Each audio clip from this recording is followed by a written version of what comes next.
പിന്നൊരു കാര്യം, ഈ കാശ് വാങ്ങിച്ച് ഞണ്ടിട്ടേ കണ്ട തുക്കട രാഷ്ട്രീയക്കാരുടെ കൂടെ സിന്ദാബാദ് വിളിക്കാൻ നിന്ന പപ്പനാവൻ സാറിന്റെ ഈ സ്നേഹമൊക്കെ അങ്ങ് പോകും. ഓഹോ, അല്ല ഇതാര് വിശ്വനാഥനോ? സാറെന്താ ഇവിടെ?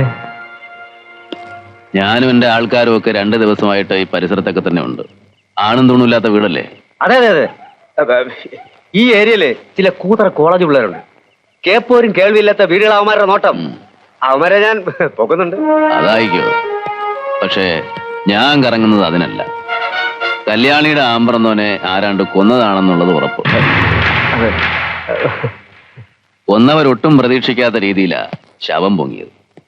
ആ നിലയ്ക്ക് കേസ് ഇനിയും കുത്തിപ്പൊക്കാതിരിക്കാൻ കല്യാണിയെ സ്വാധീനിക്കാൻ ആരേലും വരും.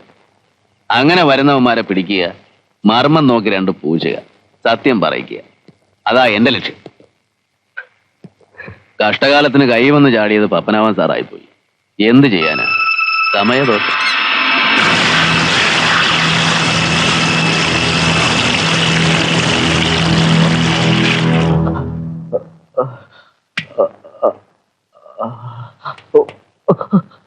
സ്വന്തം തന്തയെ കൊന്നവനാ ചന്തക്കാട് വിശ്വൻ.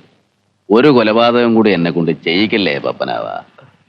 നടന്ന എന്താണെന്ന് മണി പോലും പറഞ്ഞാട്ടെ.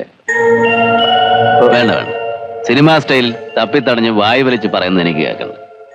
ധാരമുറിയാതെ 1 by 1, ഇൻസിഡന്റ് ബൈ ഇൻസിഡന്റ്. പറയും. ചന്ദ്രദാസ് ഡ്രൈവർ തങ്കപ്പനെ ചോദ്യം ചെയ്യുന്നു. ഫ്ലാഷ് ബാക്ക് അവിടെ നിന്ന് തുടങ്ങട്ടെ.